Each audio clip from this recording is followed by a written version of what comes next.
We didn't intend to have a board meeting in July, but with the importance of this bond, I thought it important to get together so everyone on the board understands what we're about to do, that this is one of the most important decisions this board will make.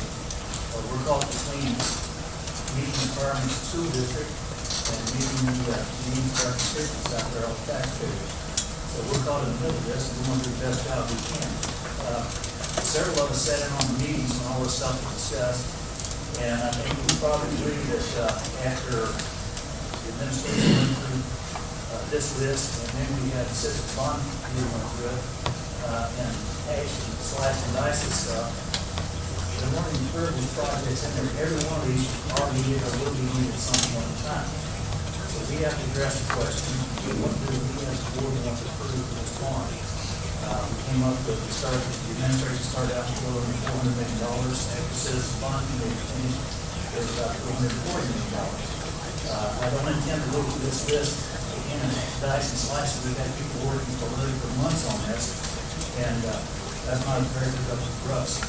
Our responsibility is to get the bigger question, what do we want to prove as a board when we need that to do? People value of this bond is going to take the market.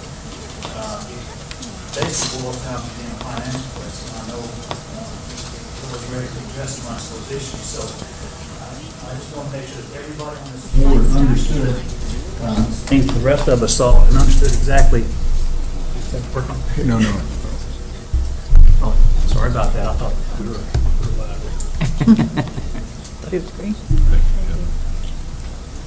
So when it comes time to vote, we are all in accord about what we're going to do. So with that, I would entertain questions, comments from the board, and then I'm going to call on Jill to give us some of the implications of financial decisions we might make. Okay, I wrote a few things down, and you kind of covered several of them. I did go to almost every meeting, especially the last one where they were voting on every item, and I think it had to be over 50% of the people in the room for it to get onto the bond, and I have those results. They did add about $43 million to what the district had asked for. But I think I guess my opinion is, as we work and we looked if we need to remove anything, there's nothing on this bond right now that we do not foresee we might need later on down the road. And what I would like to know is how financially that impacts when and if we remove something, are we hurting ourselves for later?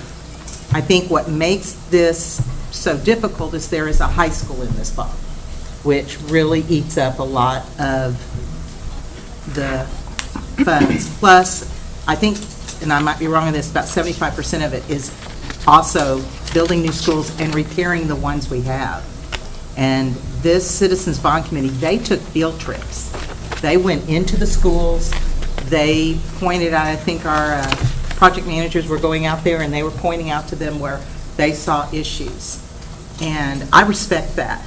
I respect that they took that kind of time because it is a volunteer things that they did for us. But I guess my biggest concern is where do we draw the line? Do we need to draw a line? I was more upset that they took out the orchestra rooms and I think it was only, what, $5.5 million for that. That was the only thing they cut. Well, that wasn't the only thing. But once they got down to their consolidated yes, but I mean, yes. It was the only thing they cut that night. Yes. Was the orchestra rooms that they were asking for, and I see that as a program that is really taking off right now. So, and I don't know what grade they start that, 6th grade? 5th or 6th grade they start that? 6th grade. And Or that's what They started the program earlier, but the full classroom structure starts at the 6th grade level. right. And I know that it's actually a less expensive program for the kids to be in than even band. So it's just another avenue of giving our kids another outlet for their creativity. So I guess that's basically, but I mean, I think we do need to entertain to make sure that we can all support whatever we vote on and that we can get the public to support. I guess that's- Well, there are ramifications no matter which way we go. Right. The bigger the bond, of course, the higher the potential of the tax rate. But on the other side, you take things out, that may mean that we don't have the capital funds to do some things that we need to do, and we'll do things like put in portable buildings because we can't build a school, which Right. means we take money out of our operation and maintenance side, which means we're taking away from funding all these teachers that we have. So it's one of those situations where it doesn't make any difference which decision we make. There are going to be implications down the road. So, Jill, maybe you want to talk to us a little bit about what our, potential tax rates, what it's looking like this upcoming year as far as our funding. Okay. I know you're the lady of the hour here. Yes, and this is very informal. I just made That's what I intended to So, be, because I'm- this is an interchange to make everybody on this board comfortable, so. Okay, so I made a few notes, and I went back to what was discussed in the Citizens Bond Advisory Committee meetings and stuff, so that if there were questions about what the numbers were then and what they are now, I could maybe address some of that too. I guess the key factor here is that values and the growth in values has really slowed. If you'll remember in the committee meetings, we were looking at 6, 8, and 10% growth rates because of how aggressive values have been growing. Values were certified this week, and they were at 5.51% growth. So it's a lot lower than we expected. Even with that being said, we're actually better off now than we were in the Citizens Bond Committee Jill, meetings. Explain what that means, that growth rate to 5.51%. What impact does that have? Okay, so, for instance, we were at 13.125 billion in values last year. And this year, we're at 13.8 roughly billion. So that's the 5.51% growth from certification last year to certification this year. Each penny of tax rate brings in roughly $1.3 million. So when you have less aggressive growth, of course, your tax rate's going to be impacted more significantly. So, however, during the committee meetings, we were looking at a $400 million bond election, and we were looking at a 7.25 to a 10.5 cent growth rate, depending upon, 7.25 to 10.5 cent tax rate increase, whether it be a 6% to a 10% growth in value. At this point in time, with a $440 million bond election, we're looking at 4 to 6.5 cents. So our position's actually improved. It's improved, but that's looking at using more capitalized interest. We're also assuming that the hold harmless money from the state is going to continue. It should, because it wasn't taken away in this session, and so it should continue. And then structuring the sales. That's all been reconsidered and reconfigured in these projections. What I've put together and really focused on most is a 6% growth rate in values. So that should be the worst case scenario. And then also I've looked at aggressive sales of bonds. For instance, of course, the high school, junior high, and some of those projects would be in the first sale. And worst case scenario, we would have to sell $350 million of the $440 right away, which would be like December 17, January of 18. So of course, that would load up the tax rate on the front end. We're thinking that we probably wouldn't sell that much. So the numbers that I'm giving reflect kind of the worst case scenario in all these situations. Even with that being said, with the funds we have available for the 2018-19 school year, which would be, the 2017-18 school year, that would encompass the first sale and the first debt service payment. And we would be able to maintain a 35-cent tax rate for the first year. Then in 18-19, we would potentially have to raise the rate 2 to 3 cents. However, we have some other funds available that we have utilized in the past. So if we did some of the same things we did in the past, we would use some debt service fund balance, some general fund balance, and then some of the interest that's generated on the capital projects funds. And so if you use that, then we might be able to get down to a 1 or 2 cent increase. And then in 1920, 2021, and 21-22, we could probably increase the other 3 cents that we would need to get to that 6.5 cent. Now, if growth rates increase on values, then of course, if we get back to an 8% growth rate, we'd only need 4 cents. So, I don't know if that answered your questions or not. Answer, Mike, did everybody on board ever follow that over potential impact? And I can repeat some of that stuff if I need to. But that's the worst-case scenario, Yeah. is what you gave us. On this last bond, we'd never had to raise any. Correct. And I'm hoping that will happen again. I'm hoping that this year's slowed growth might be an anomaly because we've got a lot of commercial stuff that hasn't hit the roll and some things like that. So So if we chances get are somewhere we're in going to the get middle back. of that would be. Yeah. So we also didn't have the impact from the flooding we'd anticipated either. No, we did not. That's what rainy day funds are. Right. From what I understand, a lot of those people did not file for the reappraisals.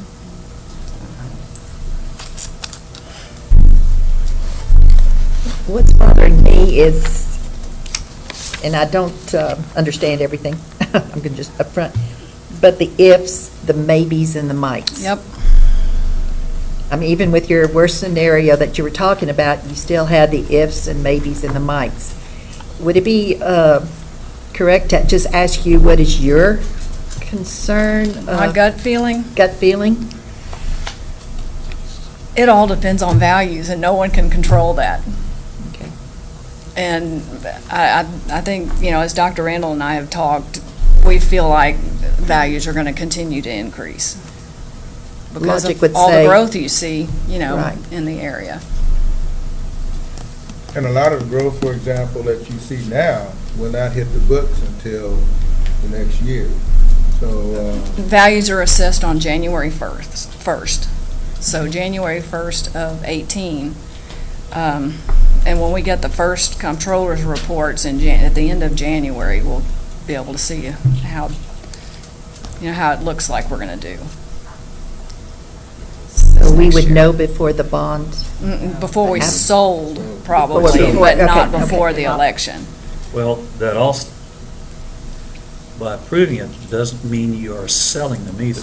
You have the potential to go to the market with those bonds. Exactly. What it would mean if we had something fell off the tracks, We you just could. don't sell the bonds, and you do your fallback position, you put in your temporary building, so you financially manage that to keep us that's right. on the rails. Just because we're approving it doesn't mean you have to go to the market with them unless it is the thing for us to do at the time. Right, and remember in the beginning, I said I also calculated that aggressively too, where we sold 350 of the 440 right Okay, away. yeah. And so that would impact. And I've worked with our financial advisory firm, both Terrell and Francine's actually in the audience if we back here, if we have some more, technical questions as far as how the bonds are structured and things like that. And Francine, did I misspeak on anything? No. Okay. The district has been very, very careful with managing that. We were one of the last school districts to access the $1.04 to take it to the limit because we did not need to access it until we needed it. And for the past 6 years, we've been able to keep the tax rate flat because many of you have seen where we refinanced bonds.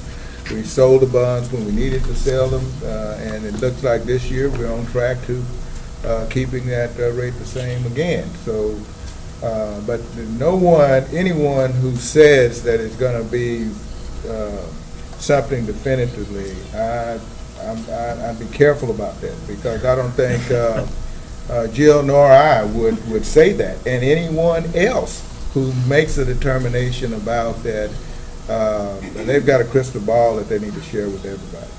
Well, if you just listen to them in Austin, yeah, we're killing our people with taxes, and we want to control those, but on the other side, they're giving us less money, state's giving us less money, so where do we have to go to make up the money to meet the requirements of the state to educate all these kids? So they're And the talking about speaking out unfunded, both sides of their mouths. and the So- unfunded mandates. The unfunded mandates, so that's one of the biggest questions. We can't answer that. Like I say, we can sit here and play what ifs until 10:30, but And values aren't going to grow the same every year. You know, if you look at, if you just go back to, say, 2014, it was 8.17%, 11.43% in 2015, and 9.43% in 16. So, you know, it's all over the place. When would this, let's say we approve the bond, and it does pass, and there is the worst-case scenario, when would it really affect the tax rate? It should start affecting. Personally, I think that we would be able to stay ahead of that, because Okay. if we can maintain 35 cents for this next year, you know, and we feel like values are not growing, or something has happened with the economy or something like that, we would just sell less bonds in the first So sale. we would play with it so it wouldn't. And if it's just, you know, if what we're thinking is the worst-case scenario, 2 to 3 cents, then it would be maybe like a penny or something. And then, you know, like I said, we do have debt service fund balance and general fund balance, and we have a lot of different things we can work with. And we'll start generating interest on the first sale immediately, so you'll have that source as well. another consideration, anything that we defer out of this bond to the next bond and put out will cost more in the next bond, as you can see in the escalation of just the cost of our, you know, the big ticket items. You just look at the cost of the elementary schools. So if we take something out, you put it in 3 years from now, you've got the increase in cost of that, so you have to go back to the market for more. So it's, you know, It's a catch you 22. do it today or you do it tomorrow, and it costs you more tomorrow.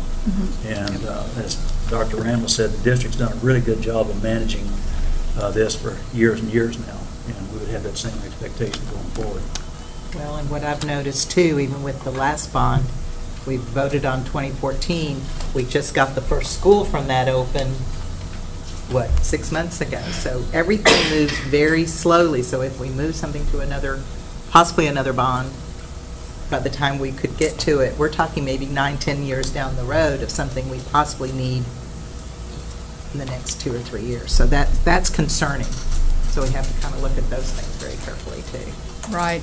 And, you know, in these numbers, like in the first sale, I have a lot of the renovation projects, and we wouldn't necessarily have to do all of those right away. I was guessing when I put that, you know, those numbers together, and so I thought I better err on the conservative side and put more money in the first sale. I think for our taxpayers, it's the number itself is not the scary thing, it's what the tax implications might be. You know, they can, maybe the $440 million is a little scary to them, but you start looking at the other districts and the amount of work we're getting out of that, that you just back up to what's it going to cost me on my tax bill? That's all they want to know. That's where the rubber hits the road, and if we can, you know, what Jill has just told us with this 4 to 6.5 cent range is a much more comfortable range. If we were in that 7 to 10, that gets to be really painful. But if you have this and then you manage this over the life of this bond, the execution of those projects, to me that becomes a much more palatable, much more acceptable. That's a good point. So addressing that too, remember in the first workshop with the committee, we looked at the value of a $200,000 house, and 35-cent tax rate produces a tax of $700. And that's a, you know, 100% collection rate, I believe. If we were going to raise the tax rate 4 cents that $700 would go to $780, so that would be $80 a year. And if we went up the full 6.5 cents, it would go to $830, so that would be $130 a year difference for the whole 6.5 cents. Well, I'd also state that as a school district goes, so goes the county and the cities around us. A good school system attracts people into this county. And if we have a crappy school system, if we start cutting corners, then the reason to move here and supporting all these activities we have will go down as well. So it can be a self-fulfilling prophecy if you start cutting corners. We'll look in the future. So I think it gets down to the basic question, as a board, are we comfortable with that, trying to get under that magic $400 million mark? Are we comfortable with the 440? And if we're comfortable with 440, I would suggest that we put that, the orchestra rooms back in there, whether it's 440 or 445, that becomes really a drop in the bucket. That's true. How much would it be to put the orchestra rooms back in?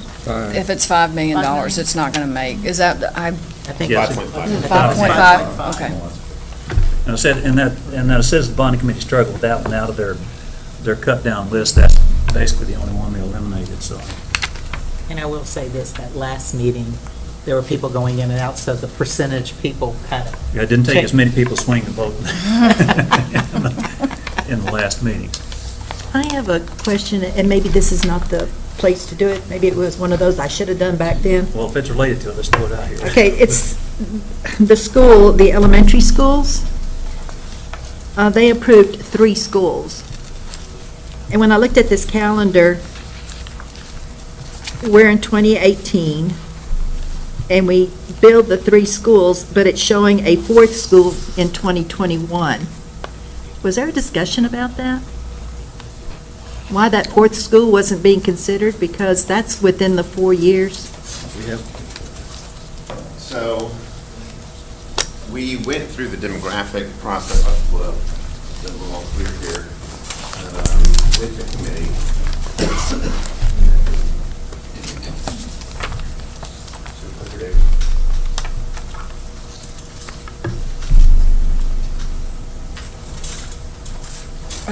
Do you think there will be more financial questions, or? Might be, yeah. You can go. This is a financial question. So, each year starts a school year, so 2016-17 would have been Bentley. So that's the first of the 2014 bond. And then 2017 is Lindsay, so that's 2. And then we would have, these are all projections, Carter and Culver in 2018 or 18-19. So that's 4. And then we would have Morgan in 2020 as our 5th school, or Tamron, depending upon how the growth is. So with the 2017 bond, we were looking at having 2 additional schools for that 2020 year. If we maintain a 3-year bond cycle, we come back out likely 2020. But those schools would need to be open before that bond referendum, and then having that 1 additional school depending upon if that bond passed or failed, or if we didn't want to sell bonds immediately to get that school open, and I don't know if we have the time to prep for that school without having the funds. So that was the thought process of getting 3 schools in this bond referendum, plus the remaining schools we had from the 2014 bond, should get us to 2020. And so we have another bond election in 2020 and have some flexibility for future schools after that. So you're planning on another bond election in 2020? Well, as has been the case in Lamar CISD, typically we've had a bond election every 3 years to take off bite-sized chunks of what we need versus going out for a massive billion-dollar bond. And so with a bond in 2014, a bond in 2017, and we already know, looking at the growth rate of 31,000 to potentially 55,000 kids in 9 years, we're going to have to go out for additional bonds. This is just one step of many to come. Without a high school, you can ask for more elementary schools in the next bond. Well, it shows 5 elementary schools in the next bond as a possibility. Right, which we did last time in the So that was 2014. 2014 bond number 5. We had 5. So that's what I'm saying, by not having the high school. The high school kind of eats a couple of elementary. So the elementary schools that roughly now $30 million. You got the high school complex, 124, you got 4 of them. You built 4 elementary schools for the price of that one complex. Okay, I was just, I didn't count that one school. Okay, that'll make sense. Okay. And then I had one question about the buses, the air conditioning. I don't throw that in the, but that's one of the items on the Yeah. list, I'm sorry. Under Yes, transportation, very that we are going to be putting air conditioning on the old buses. 101 of them. Yes, ma'am, we had money in there to go back and refit 101 of our older buses with AC.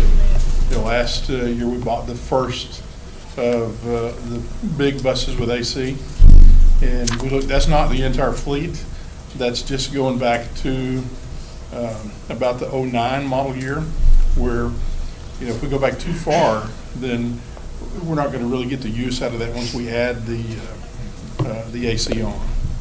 So it's just going back to the 2009 model. What's the lifespan for a bus?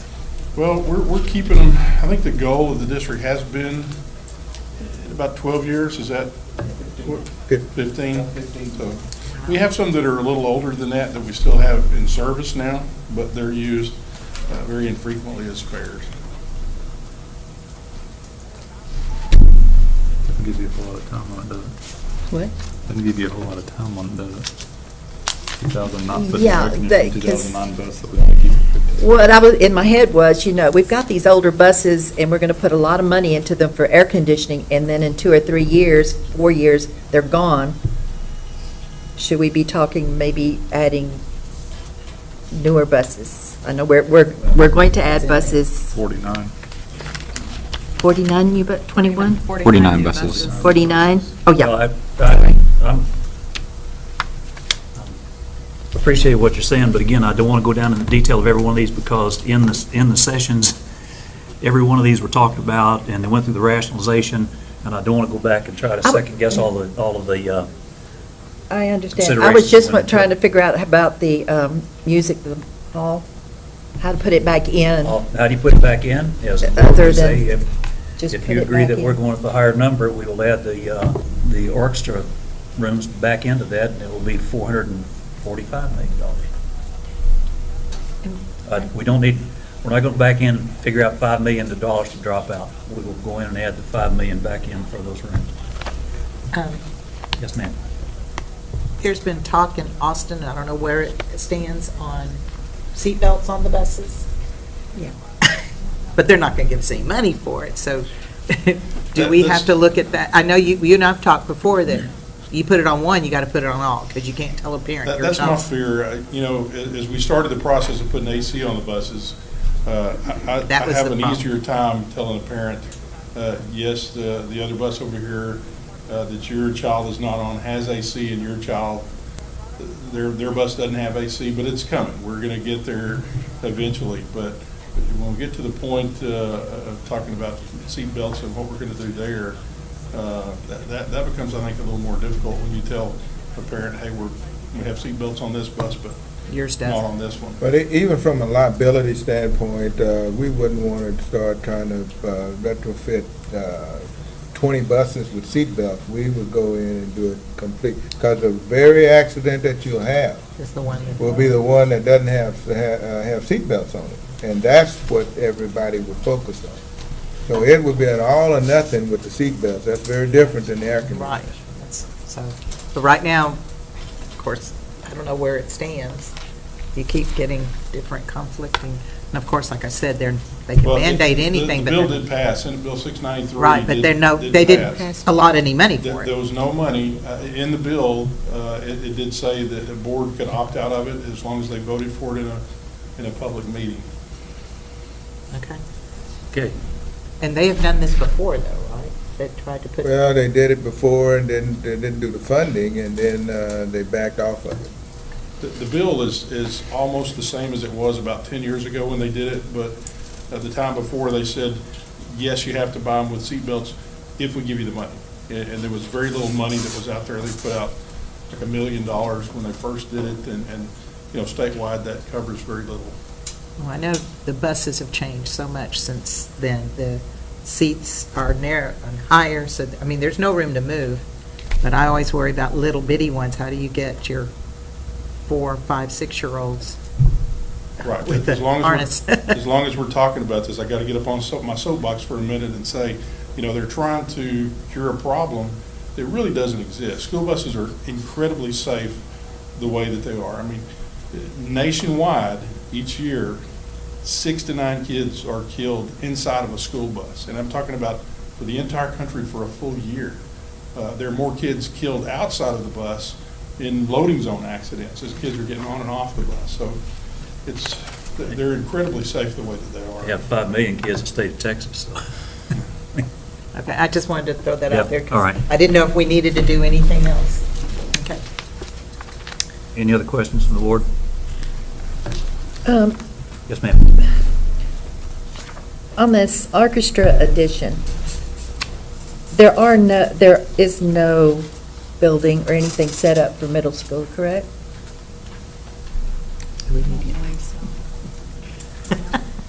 It's, the proposal is the 1,680 square feet building. It's what, we don't have anything there at these We don't have a schools, facility for orchestra right now. for any of these schools that was We proposed. can accommodate it as we start the program very small, but as we grow, it's not going to be a very positive system. And this is a size that would probably work for you guys? Yes. And it's going to be added to the 6th grade? No, which school? Middle schools. Middle school. All the middle schools. Yes, ma'am.